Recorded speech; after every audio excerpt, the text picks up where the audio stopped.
Fala aí, pessoal do Dominantes Online. Aqui quem está falando com vocês é o Thiago Donin e a ideia de hoje é matar todas as suas dúvidas em relação à função de primeiro grau, a famosa função afim. Bem, galera, para a gente falar e entender um pouquinho sobre a função afim, a gente tem que falar do que é a função como um padrão geral. Bem, quando estamos falando de uma função, nós estamos sempre relacionando uma variável com outra variável, ou seja, a função é uma grande historinha, onde você está colocando a variável y em função da variável x. É uma grande ideia de conjuntos, onde você pega um elemento e relaciona com um outro conjunto. Ou seja, nós temos aí a ideia de função em cima de variáveis. Bem, e existem vários tipos de função, e cada tipo de função vai ter um comportamento diferente. Cada função ela possui um padrão de formação, e esse padrão de formação é o que dá nome e a característica de cada uma delas. Bem, para a gente falar então sobre a função afim, a gente tem que trazer qual é o padrão de formação de uma função afim. E uma função afim, pessoal, ela sempre vai ter essa cara, tá bom? Ou seja, toda função de primeiro grau vai ser formada por esse tipo de formação, aonde o nosso f de x ele vai ser representado através do mx mais n, aonde o m é o coeficiente angular, que é o que vai determinar como que a nossa função ela vai se comportar dentro do plano cartesiano, ok?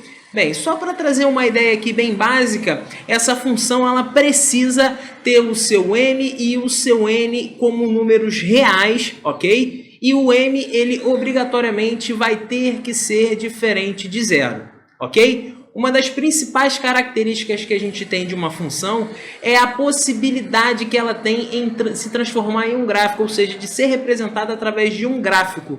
E quando a gente está falando sobre uma função afim, ela sempre vai ser representada por uma reta. Tudo bem? Então, através dessa reta, nós podemos classificar a nossa função, ok? Ou seja, cada tipo de reta ela vai ter uma representação diferente. Então, sempre que a gente está falando sobre uma reta, essa reta ela pode ser definida da seguinte maneira. Aqui, ó, nesse caso, nós temos uma função a qual a sua história, conforme o x cresce, nós temos o y crescendo também. Ok? E isso sempre vai acontecer quando o nosso coeficiente angular ele for positivo. Ok? Então, sempre que o nosso m for positivo, a gente vai classificar a nossa função como sendo uma função crescente. Ok? Bem, e aí? Quando ela está decrescendo, a história já está meio que contada, não é? Quando o nosso m ele for negativo, o que está acontecendo? Conforme os nossos valores de x vão crescendo, os nossos valores de y eles vão decrescendo. E com isso, a gente tem a classificação da função, com que a função ela acaba sendo decrescente. Ok? E por fim, nós temos aqui um padrão de formação ao qual a gente não tem uma função de primeiro grau, mas a gente tem uma representação gráfica quando o nosso m é igual a zero. Quando o nosso m é igual a zero, a gente não tem uma função, mas na verdade a gente tem uma reta que é constante, né? A gente não tem uma função de primeiro grau, mas a gente acaba tendo uma reta que a gente chama de função constante, que é representada através desse gráfico que eu coloquei aqui para vocês, ok? Bem, seguindo com isso, a gente acaba entendendo que através dessa inclinação, nós podemos dizer como que a nossa reta está crescendo, ou seja, como é a progressão da nossa função. Bem, quanto mais inclinada estiver a nossa reta, maior vai ser o nosso coeficiente angular, maior vai ser o poder, não é, de representar maiores valores conforme a gente vai decorrendo com o valor de x. Então, nesse caso aqui, ó, essa inclinação ela vai determinar o quê? Ela vai determinar como que vai ser o nosso coeficiente angular. Então, peraí, a gente vai ter uma representação de forma angular para esse valor. E angular, pessoal, não fica sempre uma parte fixa na nossa mente, onde a gente tem o ângulo θ, e através desse ângulo θ a gente consegue fazer uma representação através de número. E o número que a gente vai trazer aqui vai ser justamente a tangente de θ, ou seja, o nosso coeficiente angular ele pode ser representado através da tangente, que é nada mais, nada menos do que a variação do valor de y para a variação do valor de x, e é isso que conta a nossa historinha da função de primeiro grau, ok? Voltando um pouquinho, pessoal, faltou a gente falar sobre um outro coeficiente que está representado na nossa função de primeiro grau, que nesse caso é o coeficiente n. O coeficiente n, a gente chama ele de coeficiente linear, ok? E o coeficiente linear, ele tem como padrão determinar qual é o ponto aonde a nossa função vai cruzar o eixo y. Bem, eu trouxe aqui um gráficozinho bem legal que ele consegue representar para a gente exatamente isso que eu estou falando aqui. A função que eu trouxe é uma função crescente, a qual o seu coeficiente angular é igual ao 2, e o 3 é uma função, o 3 é um coeficiente linear que n, que determina exatamente o ponto aonde a nossa função corta o eixo y. Ou seja, sempre que vocês verem uma função, uma reta dentro de um gráfico, o coeficiente linear vai ser exatamente esse ponto aqui. Se ao invés de no 3 nós estivéssemos cruzando aqui no 4, ou no 5, ou no 6, nós teríamos exatamente o que? Ali o nosso coeficiente linear. Lembrando bem, pessoal, que esse coeficiente linear ele pode ser qualquer valor real. Ele pode ser o 0, ele pode assumir algum valor negativo, ele só vai determinar aonde que a nossa função vai cruzar o eixo y. Então ele é um pouquinho mais aberto do que, por exemplo, o coeficiente angular, que não pode assumir o valor 0, ok? E aqui eu trouxe uma questãozinha que fala exatamente isso que eu estou querendo determinar para vocês, né? Então aqui ele fala o seguinte: de uma cidade A para a cidade B, distantes 240 quilômetros uma da outra, um carro usando somente a gasolina percorre 12 quilômetros com cada litro desse combustível, usando somente o álcool, ele percorre 8 quilômetros a cada litro. Então, nesse caso, pessoal, como a gente está falando sobre o custo de combustível, de gasto de combustível, nós percebemos que em ambos os casos aqui, o carro ele vai percorrer a mesma distância, que nesse caso é 240 quilômetros. Ok? O que a gente precisa entender é que os consumos eles vão ser diferentes. A gasolina, eu vou conseguir andar mais quilômetros com uma litragem menor, e o álcool, eu vou conseguir andar uma quantidade menor, né, com uma litragem que acaba sendo um pouco maior. E aí a pergunta da questão é: se o litro da gasolina custa R$ 2,40, qual deve ser o valor do litro do álcool para que os gastos com esse combustível sejam iguais? Então, de alguma forma aqui, a gente vai ter que dizer que o custo da viagem com a gasolina é igual ao custo da viagem com o álcool, ok? Então, acho que a primeira coisa que a gente precisa determinar aqui de cara é quanto que a gente vai gastar, né? Quantos litros de cada combustível a gente vai gastar, ok? Bem, se a gente estiver falando aqui da gasolina, né, no caso, nós temos que o seu consumo é de 12 km a cada litro, ok? Então a gente pode fazer ou por uma regra de 3 ou uma divisão simples. Vamos fazer primeiramente aqui com uma regrinha de 3. Bem, se a gente faz aqui, ó, 12 km a cada 1 litro, quer dizer que com 240 quilômetros nós vamos usar quantos litros? Não é? Ou seja, trabalhando aqui com essa regrinha de 3, nós temos que 12x é igual a 240. Então a gente tem que x é igual a 240 dividido por 12.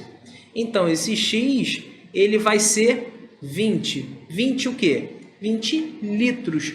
Ou seja, o consumo de gasolina vai ser de 20 litros, ok? E aí, com isso, agora a gente consegue determinar o seguinte, uma função custo. Ou seja, eu vou relacionar o custo da minha viagem através do valor, né, da quantidade de combustível que a gente usa. Então, essa função custo vai ser uma função de primeiro grau, porque a gente tem uma reta crescente, ou seja, conforme mais quilômetros eu ando, maior é o meu consumo. E como esse consumo ele é fixo, eu posso determinar que a minha variação ela é constante, ou seja, nós estamos aqui falando de uma função de primeiro grau. Então, se uma função de primeiro grau ela é vista através de fx igual a mx mais n, ok? A gente pode dizer que essa nossa função, no caso aqui eu posso representar como c de x,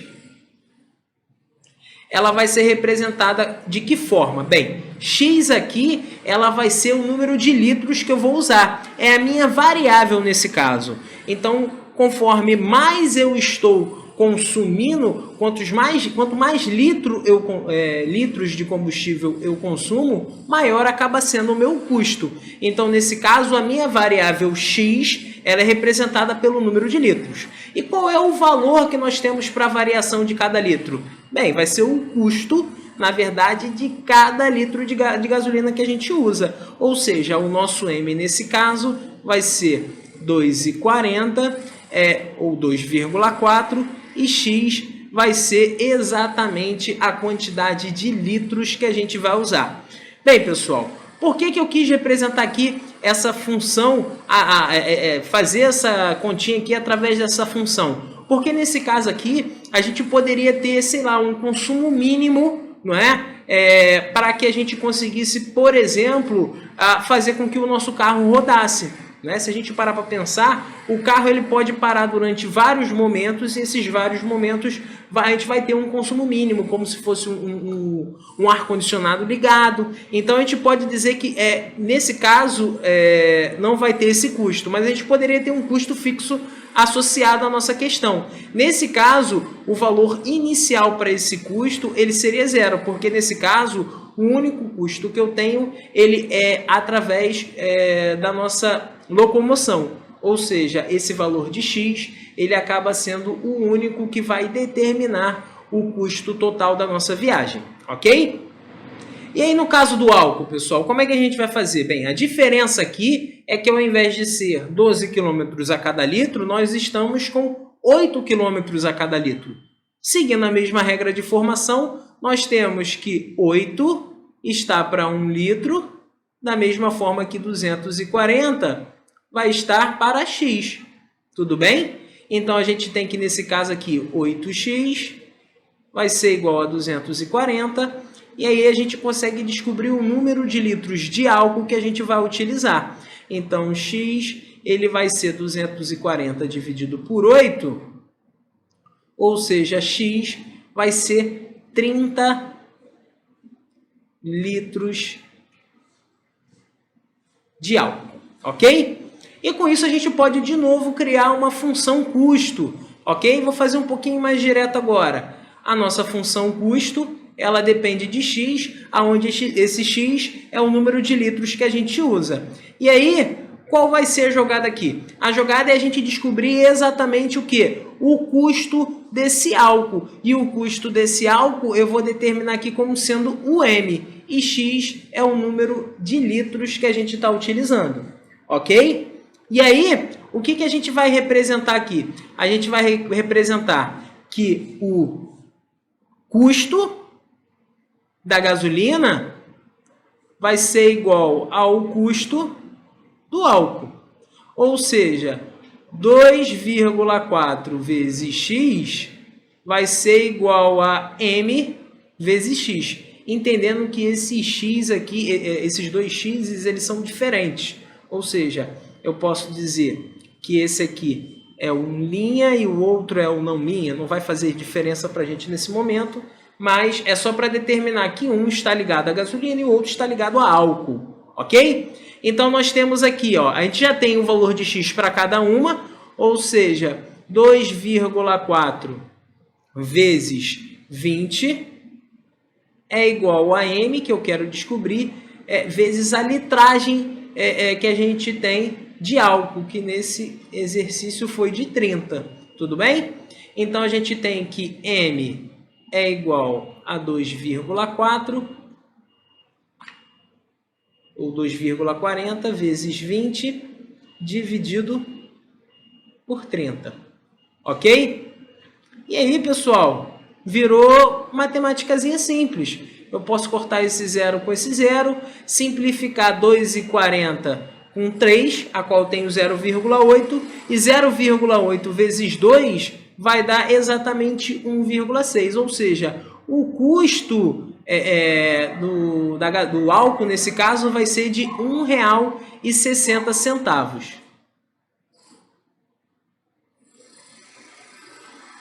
Que aqui é a letra A da nossa questão, ok?